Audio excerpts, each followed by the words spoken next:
بسم الله الرحمن الرحيم. تلك القرى نقص عليك من أنبائها ولقد جاءتهم رسلهم بالبينات فما كانوا ليؤمنوا بما كذبوا من قبل كذلك يطبع الله على قلوب الكافرين وما وجدنا لأكثرهم من عهد وإن وجدنا أكثرهم لفاسقين ثم بعثنا من بعدهم موسى بآياتنا إلى فرعون وملئه فظلموا بها فانظر كيف كان عاقبة المفسدين. وقال موسى يا فرعون إني رسول من رب العالمين حقيق على ألا أقول على الله إلا الحق قد جئتكم ببينة من ربكم فأرسل معي بني إسرائيل. قال إن كنت جئت بآية فأت بها إن كنت من الصادقين. فألقى عصاه فإذا هي ثعبان مبين ونزع يده فإذا هي بيضاء للناظرين.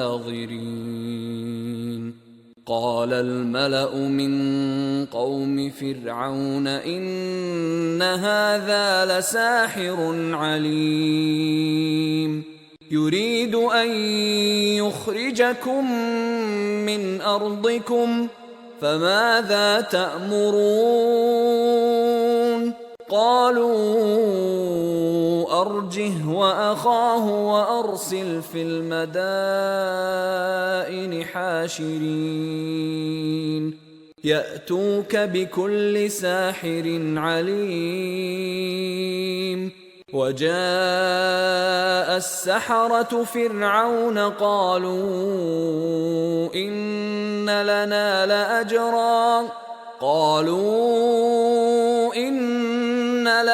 لأجرا إن كنا نحن الغالبين.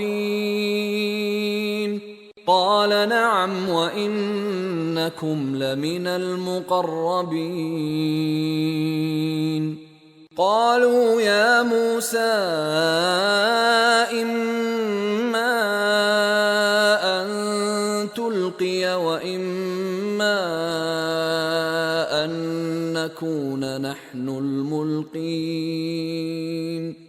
قال ألقوا فلما ألقوا سحروا أعين الناس واسترهبوهم وجاءوا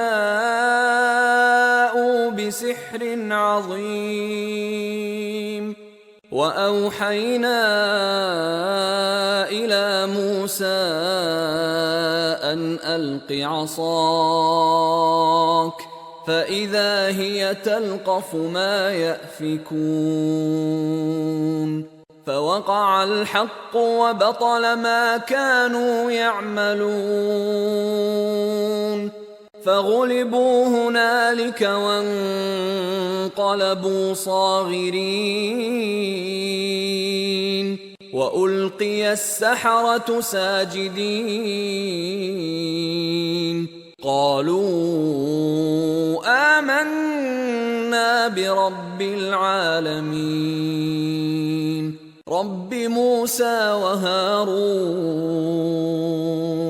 قال فرعون آمنتم به قبل أن آذن لكم إن هذا لمكر مكرتموه في المدينة لتخرجوا منها أهلها فسوف تعلمون لأقطعن أيديكم وأرجلكم من خلاف ثم لأصلبنكم أجمعين قالوا إنا إلى ربنا منقلبون